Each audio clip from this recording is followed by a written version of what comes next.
Hi hello welcome back to my channel. ಎಲ್ಲರೂ ಹೇಗಿರೋ hope ಎಲ್ಲರೂ ಚೆನ್ನಾಗಿದ್ದೀರಾ ಅಂತ ಅನ್ಕೊತೀನಿ. ಇವತ್ತೊಂದು ಸ್ಪೆಷಲ್ ಡೇ ಅಂತಲೇ ಹೇಳ್ಬೋದು.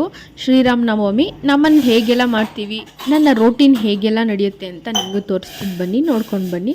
ಮೊದಲನೇಗೆ ಫಸ್ಟ್ ನಾನು ಎದ್ದ ತಕ್ಷಣ ಮಾಡೋ ಮೊದಲನೇ ಕೆಲಸ ಅಂದರೆ ಒಂದು ಗ್ಲಾಸಷ್ಟು ಬಿಸಿನೀರನ್ನ ಕುಡಿತೀನಿ. ಇವಾಗ ಬೇಸಿಗೆ ಆಗಿರೋದನ್ನ ಅಟ್ಲೀಸ್ಟ್ ಸ್ವಲ್ಪ ಬೆಚ್ಚಗಿರೋ ನೀರಾದರೂ ಕುಡಿತೀನಿ. ನೀವು ಅಷ್ಟೇ ಡೈಲಿ ಒಂದು ಬೆಳಗ್ಗೆ ಎದ್ದ ತಕ್ಷಣ ಖಾಲಿ ಹೊಟ್ಟೆಯಲ್ಲಿ ಬಿಸಿನೀರು ಕುಡಿದ್ರೆ ತುಂಬ ಹೆಲ್ತ್ ಬೆನಿಫಿಟ್ಸ್ ಇದೆ. ನೀವು ಒಮ್ಮೆ ಟ್ರೈ ಮಾಡಿ, ಒಂದು ಸ್ವಲ್ಪ ಒಂದು 15 ಡೇಸಷ್ಟು ನೀವು ಟ್ರೈ ಮಾಡಿ. ಅವಾಗ ಗ್ಯಾಸ್ಟ್ರಿಕ್ ಆ ಥರ ಪ್ರಾಬ್ಲಮ್ ಎಲ್ಲ ಕೂಡ ಸ್ವಲ್ಪ ಕಮ್ಮಿ ಆಗುತ್ತೆ ನಿಮಗೆ. ನಂತರ ನಾನು ಬಿಸಿನೀರೆಲ್ಲ ಕುಡಿದ್ಬಿಟ್ಟು ಕಸ ಗುಡಿಸೋಣ ಅಂತ ಬೇಗ ಬೇಗ ಗುಡಿಸ್ಕೊತಾ ಇದ್ದೀನಿ. ಬೇಗ ಪೂಜೆ ಮಾಡೋಣ ಇವತ್ತು ಅಂತ. ನಾನು ಈ ಥರ ಏನಾದ್ರು ಸ್ಪೆಷಲ್ ಡೇ ಇದ್ದಾಗ ಕೌಂಟರ್ ಟಾಪ್ನೆಲ್ಲ ರಾತ್ರಿನೇ ಕ್ಲೀನ್ ಮಾಡಿ ಇಟ್ಕೊಂಡ್ಬಿಟ್ಟಿರ್ತೀನಿ. ಹಾಗೆ ಪಾತ್ರೆ ಕೂಡ ನಮ್ಮ ಅಮ್ಮ ತೊಳೆದ್ಬಿಟ್ಟಿರ್ತಾರೆ. ಈ ಥರ ರೂಮಿಗೆ ಬಂದ್ಬಿಟ್ಟು ಅಲ್ಲೂ ಬೆಡ್ಶೀಟ್ ಎಲ್ಲ ಮರ್ಚ್ಕೊಂಡು ಧೂಳೆಲ್ಲ ಕೊಡೋಗ್ಬಿಟ್ಟು ಸ್ವಲ್ಪ ಮಾಮೂಲಿಯಾಗಿ ನಾರ್ಮಲಾಗಿ ಕಸ ಗುಡಿಸ್ಕೊಂಡೆ. ನನಗೆ ಅಲ್ಲಲ್ಲೇ ವಸ್ತುಗಳು ಎಲ್ಲೆಲ್ಲಿ ಇಟ್ಟಿರ್ತೀನೋ ಅಲ್ಲೇ ಇಟ್ಟರೆ ನಂಗೆ ಸಮಾಧಾನ ಆಗೋದು. ಇಲ್ಲಾಂದರೆ ನಂಗೆ ಪೂಜೆ ಮಾಡೋಕ್ಕೂ ಅಷ್ಟು ಮನಸ್ಸು ಬರಲ್ಲ. ಅದಕ್ಕೆ ಒಂದು ಕಡೆಯಿಂದ ಎಲ್ಲ ನೀಟಾಗಿ ಕ್ಲೀನ್ ಮಾಡ್ಕೊಂಬಿಡ್ತೀನಿ. ಬಟ್ಟೆ ಯಾವ್ದಾದ್ರು ಇದ್ದರೂ ಕೂಡ ಮರ್ಚಿಟ್ಕೊಂಡ್ಬಿಡ್ತೀನಿ ಬೆಳಗ್ಗೆನೇ ನಾನು. ನಂತರ ಅಲ್ಲೆಲ್ಲ ಕ್ಲೀನ್ ಮಾಡ್ಕೊಂಡು, ರೂಮ್ ಕ್ಲೀನ್ ಮಾಡ್ಕೊಂಡು, ಹಾಲ್ ಕ್ಲೀನ್ ಮಾಡ್ಕೊಳ್ಳೋಣ ಅಂತ ಬಂದೆ. ಇಲ್ಲಿ ಯಾವಾಗಲೂ ಮೆಸ್ಸಿಯಾಗಿ ಇರುತ್ತೆ. ನನ್ನ ತಂಗಿ, ನಮ್ಮ ಅಪ್ಪ, ನಮ್ಮ ಅಮ್ಮ ಎಲ್ಲ ಅಲ್ಲಿ ಇಲ್ಲಿ ಇಟ್ಟುಬಿಟ್ಟಿರ್ತಾರೆ. ಆದರೆ ನಾನು ಹಂಗಲ್ಲ, ನಾನು ಎಲ್ಲಿ ಏನು ಇಡಬೇಕೋ ಅದನ್ನ ಇಟ್ಟಿರ್ತೀನಿ. ನಾನು ಕಸ ಗುಡಿಸುವಾಗ, ನೆಲ ಒರೆಸುವಾಗ ನಮ್ಮ ಮನೇಲಿ ಯಾರು ಡಿಸ್ಟರ್ಬ್ ಮಾಡೋಕ್ಕೆ ಬರಲ್ಲ. ಬಿಕಾಸ್ ನಾನು ಹಂಗೆ ಬೈದ್ಬಿಡ್ತೀನಿ, ಯಾರು ಓಡಾಡೋಂಗಿಲ್ಲ. ಅದಕ್ಕೆ ಯಾರೂ ಬರಲ್ಲ, ಸ್ವಲ್ಪ ಎದುರ್ಕೊಂತಾರೆ. ನಮ್ಮ ಅಪ್ಪ ಆದರೂ ಅಷ್ಟೇ, ಕಾಲೆಲ್ಲ ನೀಟಾಗಿ ನೆಲ ಒರೆಸ್ತಿದೆ ತೊಳ್ಕೊಂಡೇ ಬರೋದು. ನೀವು ನೋಡ್ಬೋದು, ಮುಂದೆ ವಿಡಿಯೋದಲ್ಲಿ ನೋಡಿ ಒಂದ್ಸತಿ. ನಮ್ಮ ಮನೇಲಿ ಬೆಳಕು ತುಂಬಾ ಚೆನ್ನಾಗಿದೆ ಅಂತ ಹೇಳ್ಬೋದು. ನಾವು ಯಾವುದೇ ಲೈಟ್ ಹಾಕೋಲ್ಲ ಬೆಳಗ್ಗೆ ಹೊತ್ತು. ನೋಡ್ಬೋದು ಸೂರ್ಯನ ಕಿರಣಗಳು ಕೂಡ ಹಾಲಿಗೆ ಹಂಗೆ ಬರ್ತಿರುತ್ತೆ. ನಮ್ಮ ಮನೆಗೆ 2 ಡೋರ್ ಇರೋದ್ರಿಂದ ನೀಟಾಗಿ ಬೆಳಕು ಬಂದುಬಿಡುತ್ತೆ. ನಂತರ ಕಸ ಗುಡಿಸ್ಕೊಂಡ್ಮೇಲೆ ನೆಲನೂ ಒರೆಸ್ಕೊಂಬಿಡ ಅಂತ ಒರೆಸ್ಕೊತಾ ಇದ್ದೀನಿ. ಬೆಳಗ್ಗೆನೇ ಪೂಜೆ ಮಾಡಿದ್ರೆ ಚೆನ್ನಾಗಿರುತ್ತೆ ಅಂತ ಬೇಗ ಬೇಗ ಎಲ್ಲ ಕೆಲಸ ಮುಗಿಸ್ತಾ ಇದ್ದೀನಿ ನಾನು. ಆಚೆ ರಂಗೋಲಿ ಕೂಡ ಹಾಕಿ ಬಂದಿದ್ದೀನಿ ನಾನು ಆಲ್ರೆಡಿ. ನಮ್ಮಪ್ಪ ಹಾಲು ತೊಗೊಂಡು ಬಂದರು, ಟೀ ಮಾಡಿಕೊಟ್ಬಿಟ್ಟು ನಂತರ ಸ್ನಾನ ಮಾಡ್ಕೊಂಬಂದೆ. ಇಲ್ಲಿ ಸ್ವಲ್ಪ ನೈವೇದ್ಯಕ್ಕೆ ರೆಡಿ ಮಾಡೋಣ. ಸ್ಪೆಷಲ್ ಇವತ್ತೇನು ಪಾನಕ, ಮಜ್ಜಿಗೆ ಹಾಗೂ ಕೋಸಂಬರಿ, ಅದನ್ನು ರೆಡಿ ಮಾಡಿ ಇಟ್ಕೊಳ್ಳೋಣ, ಆಮೇಲೆ ಪೂಜೆ ಮಾಡೋಣ ಒಂದೇ ಸತಿ ಅಂತ ಅಂದ್ಬಿಟ್ಟು ಅದನ್ನು ಫಸ್ಟೆಲ್ಲ ರೆಡಿ ಮಾಡ್ಕೊತಾ ಇದ್ದೀನಿ ನಾನಿಲ್ಲಿ. ಕೊತ್ತಂಬರಿ ಹಾಗೂ ಪುದೀನ, ಸ್ವಲ್ಪ ಕರಿಬೇವು ಎಲ್ಲನೂ ಕಟ್ ಮಾಡ್ಕೊತಾ ಇದ್ದೀನಿ. ಹೆಸ್ರು ಬೇಳೆಗೂ ಆಗುತ್ತೆ ಹಾಗೂ ಮಜ್ಜಿಗೆಗೂ ಆಗುತ್ತೆ ಅಂತ. ನಾನಿಲ್ಲಿ ಸ್ವಲ್ಪ ಕೊತ್ತಂಬರಿ, ಸ್ವಲ್ಪ ಪುದೀನ ಹಾಗೂ ಸ್ವಲ್ಪ ಜೀರಿಗೆ, ಒಂದು ಸ್ವಲ್ಪ ಒಣಶುಂಠಿ ಹಾಕ್ಕೊಂಡಿದ್ದೀನಿ. ನಿಮ್ಮ ಹತ್ರ ಒಣಶುಂಠಿ ಪೌಡರ್ ಇಲ್ಲ ಅಂತಂದರೆ ನೀವು ಹಸಿ ಶುಂಠಿನೇ ಸ್ವಲ್ಪ ಜಜ್ಜಿಬಿಟ್ಟು ಹಾಕ್ಕೊಂಡು ಸ್ವಲ್ಪ ಒಂದು ರೌಂಡಷ್ಟು ಮಿಕ್ಸಿಲಿ ಆಡಿಸ್ಕೊಳ್ಳಿ. ಹಾಗೆ 1-2 ಹಸಿಮೆಣ್ಸಿನ್ಕಾಯಿ ಕೂಡ ಹಾಕ್ಕೊಂಡಿದ್ದೀನಿ ಖಾರಕ್ಕೋಸ್ಕರ ನಾನು. ನಂತರ ಇಲ್ಲಿ ಪಾನಕ ಕೂಡ ಮಾಡ್ಕೊತಾ ಇದ್ದೀನಿ. ಸ್ವಲ್ಪ ಬೆಲ್ಲ ಹಾಕ್ತಾಯಿದ್ದೀನಿ ಇದಕ್ಕೆ, ಸ್ವಲ್ಪ ನೀರು ಮತ್ತು ಸ್ವಲ್ಪ ಏಲಕ್ಕಿ ಮತ್ತು ಇದಕ್ಕೆ ಸ್ವಲ್ಪ ಶುಂಠಿ ಪೌಡರ್ ಹಾಕಿದ್ರೆ, ಒಂದು ನಿಂಬೆಹಣ್ಣು ಹಾಕಿದ್ರೆ ಮುಗೀತು, ಪಾನಕ ರೆಡಿ ಅಂತಲೇ ಹೇಳ್ಬೋದು. ಇನ್ನೊಂದು ರೀತಿಯಾಗೂ ಪಾನಕ ಮಾಡ್ತಾರೆ, ಹಣ್ಣು ತೊಗೊಂಬಂದು. ಅದೊಂದು ರೀತಿ ಆದರೆ ಇದೊಂದು ರೀತಿ ಅಂತ ಹೇಳ್ಬೋದು. ಇದನ್ನೇ ಮಾಡ್ಕೊಂಡಿದ್ದೀನಿ ಈ ಸಲ ನಾನು. ಅದನ್ನ ಯಾವಾಗಲೂ ಕುಡಿತಾ ಇರ್ತೀವಲ್ಲ ಅಂತ ಅಂದ್ಬಿಟ್ಟು.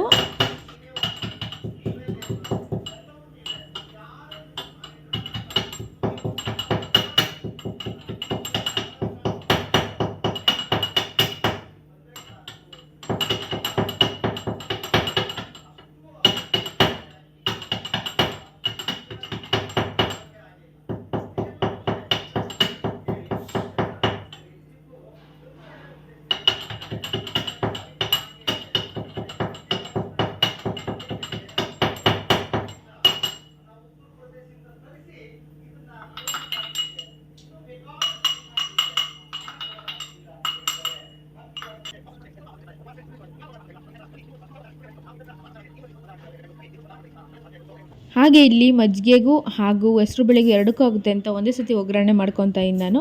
ಇಲ್ಲಿ ಸ್ವಲ್ಪ ಎಣ್ಣೆ ಹಾಕ್ಕೊಂಡು ಸ್ವಲ್ಪ ಸಾಸಿವೆ ಹಾಕ್ಕೊಂಡಿದ್ದೀನಿ. ಸ್ವಲ್ಪ ಜಾಸ್ತಿನೇ ಹಾಕ್ಕೊಂಡಿದ್ದೀನಿ, ಎರಡಕ್ಕೂ ಬೇಕು ಅಂತ. ಇಲ್ಲಿಕ್ಕೇನಿಲ್ಲ, ಹಸಿಮೆಣ್ಸಿನ್ಕಾಯಿ, ಕೊತ್ತಂಬರಿ ಹಾಗೂ ಕರಿಬೇವನ್ನ ಹಾಕ್ಕೊಂಡಿದ್ದೀನಿ ಅಷ್ಟೇ ಒಗ್ಗರಣೆಗೆ ನಾನು.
ನಾನಿಲ್ಲಿ ನಾರ್ಮಲ್ ಸಾಲ್ಟ್ನ ಬಳಸಿಲ್ಲ, ಇಲ್ಲಿ ನಾನು ಸೈಂಧವ ಲವಣನ ಹಾಕ್ಕೊತಾ ಇದ್ದೀನಿ, ತುಂಬ ಟೇಸ್ಟ್ ಚೆನ್ನಾಗಿ ಬರುತ್ತೆ ಅಂತ.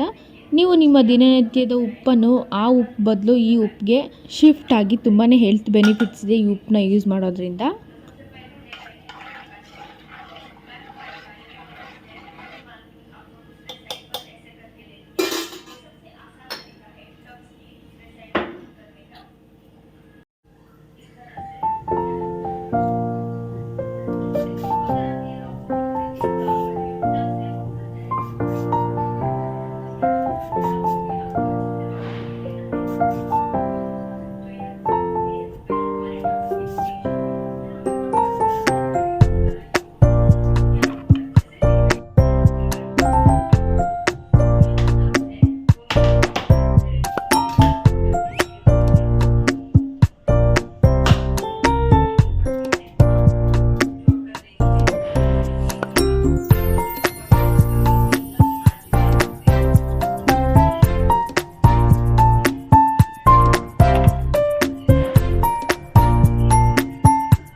ಹಾಗೆ ಇವತ್ತಿನ ನನ್ನ ಬ್ರೇಕ್ಫಾಸ್ಟ್ ಬಂದ್ಬಿಟ್ಟು ಚಿತ್ರಾನ್ನ ಹಾಗೂ ಕೋಸಂಬರಿ ತಿಂತಾಯಿದ್ದೀನಿ. ಪೂಜೆ ಎಲ್ಲ ಮುಗಿಸ್ಬಿಟ್ಟು ನಂತರ ಇಲ್ಲಿ ಸ್ವಲ್ಪ ತರಕಾರಿ ಬೇಕಾಗಿತ್ತು. ನಾಳೆ ಜಾತ್ರೆ ಇರೋ ಕಾರಣ ಒಂದು 15 ಕೆಜಿ ಟೊಮೆಟೊ, ಆಲೂಗಡ್ಡೆ ಎಲ್ಲ ಬೇಕಾಗಿತ್ತು. ಅದಕ್ಕೆ ನಾವು ಒಂದು ನಿಯರ್ ಬೈ ಮನೆ ಹತ್ರ ಇರೋ ಅಂಗಡಿಗೆ ಹೋಗ್ಬಿಟ್ಟು ತೊಗೊಂಡು ಬರ್ತಾಯಿದ್ದೀನಿ ನಾನು, ನಮ್ಮಮ್ಮ. ಹಾಗೆ ನಮ್ಮಮ್ಮ ರೇಷನ್ ಅಂಗಡಿಲಿ ಸ್ವಲ್ಪ ಐಟಮ್ಸ್ ಮಿಸ್ ಆಗಿಬಿಟ್ಟಿತ್ತು, ಅದೆಲ್ಲ ತೊಗೊತಾವ್ರೆ. ಪಾನಕ ಕೂಡ ಕೊಡ್ತಿದ್ರು ಅಲ್ಲಿ ನಮ್ಮ ಮನೆ ಹತ್ರ. ನಾವೇನು ಹೋಗಿಲ್ಲ, ಇನ್ನೂ ಸ್ಟಾರ್ಟ್ ಮಾಡಿರಲಿಲ್ಲ. ಹಾಗೆ ಮನೆಗೆ ಬಂದೆ. ನಾನಂತೂ ಫುಲ್ಲು ಹಠ ಮಾಡಿ ಫಸ್ಟ್ ಫ್ಲೋರಲ್ಲಿ ಇರಬೇಕು ಅಂತ ಮನೆ ಕಟ್ಟುವಾಗ ಕಟ್ಟಿಸ್ಕೊಂಬಿಟ್ವಿ. ಆದರೆ ಇವಾಗ ಎಣ್ಣೆ ತರಬೇಕು ಅಂತಂದರೂ ಎತ್ಕೊಂಬರೋದು ಒಂದು ಹಿಂಸೆ ಅಂತಲೇ ಹೇಳ್ಬೋದು. ಮೇಲೆ ತರೋಕ್ಕೆ ತುಂಬಾ ಕಷ್ಟ ಆಗುತ್ತೆ. ಹಾಗೆ ಹೆಂಗೋ ಕಷ್ಟಪಟ್ಟು ಎತ್ಕೊಂಡು ಬಂದ್ವಿ.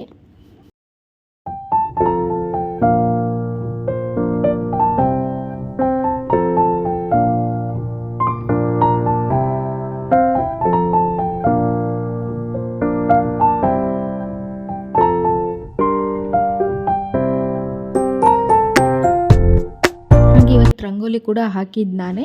ನಮ್ಮದು ರಂಗೋಲಿ ಪೇಜ್ ಕೂಡ ಇದೆ ಒಂದು, ನನ್ನ ಫ್ರೆಂಡ್ ಸ್ಟಾರ್ಟ್ ಮಾಡಿರೋದು. ನಿಮ್ಗೇನಾದ್ರು ಬೇಕು ಅಂತ ಅನಿಸಿದ್ರೆ ಹೇಳಿ, ನಾನು ಲಿಂಕ್ ಹಾಕ್ತೀನಿ. ಗೈಸ್, ನಮ್ಮಮ್ಮ ಏನು ಕೊಟ್ಟವ್ರೆ, ಟೊಮೊಟೊ ಕೊಟ್ಟವ್ರು ತಿನ್ನೋಕ್ಕೆ ಅಂತ.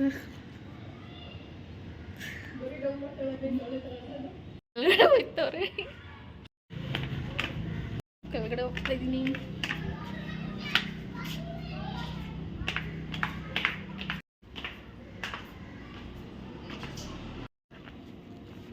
ನಾಳೆ ಗೊಲ್ಲಳ್ಳಿ ಜಾತ್ರೆ, ನಮ್ಮಪ್ಪ ಮನೆ ದೇವ್ರದ್ದು. ಅದಕ್ಕೆ ಅಲ್ಲಿ ಇನ್ನೂ ದೇವಸ್ಥಾನ ರೆಡಿಯಾಗಿಲ್ಲ, ಅದಕ್ಕೆ ಅಲ್ಲಿ ಜಾತ್ರೆ ಮಾಡ್ತಿಲ್ಲ. ಅದಕ್ಕೆ ನಾವು ಇಲ್ಲಿಂದಲೇ ಸ್ವಲ್ಪ ಟೊಮೆಟೊ ಬಾತ್ ಆಗಿ ಕೇಸರಿ ಬಾತ್ನ ಮಾಡಿಸ್ಕೊಂಡು ಹೋಗಬೇಕು ಅಂತ ಅಂದ್ಕೊಂಡು ಎಲ್ಲ ಪ್ಲ್ಯಾನ್ ಮಾಡ್ಕೊಂಡಿದ್ವಿ. ಪ್ರತಿ ವರ್ಷವೂ ಮಾಡಿಸ್ತೀವಿ ಕೂಡ. ಹಾಗೆ ಇವತ್ತು ಸ್ವಲ್ಪ ಐಟಮ್ಸ್ ಎಲ್ಲ ಇತ್ತಲ್ಲ, ನೋಡ್ಕೊಂಡು ಹೋಗೋಣ ಏನಾದ್ರು ಮಿಸ್ ಆಗಿದೆ ಅಂತ ಬಂದ್ಬಿಟ್ಟು ಚೆಕ್ ಮಾಡ್ಕೊತಾ ಇದ್ದೀವಿ ನಾವು. 50 ಕೆ ಜಿ ಟೊಮೆಟೊ ಬಾತ್ ಹಾಗೂ ಒಂದು 10 ಕೆ ಜಿಯಷ್ಟು ಕೇಸರಿ ಬಾತನ್ನು ಮಾಡಿಸ್ತಾವ್ರು ನಮ್ಮಪ್ಪ. ಇಲ್ಲಿಂದ ಮಾಡಿಸ್ಕೊಂಡು ಹೋದರೆ ಈಸಿ ಆಗುತ್ತೆ, ಅಲ್ಲಿ ಬೆಳಗ್ಗೆನೇ ತೊಗೊಂಡೋದ್ರೆ ಬೇಗನೂ ಪ್ರಸಾದನ ಕೊಡ್ಬೋದು ಅಂತ ನಾವು ಪ್ಲ್ಯಾನ್ ಮಾಡಿಕೊಂಡು ಎಲ್ಲನೂ ಚೆಕ್ ಮಾಡ್ಕೊತಾ ಇವೆಲ್ಲ ಇದೆಯಾ ಅಂತ ಒಂದು ಸತಿ.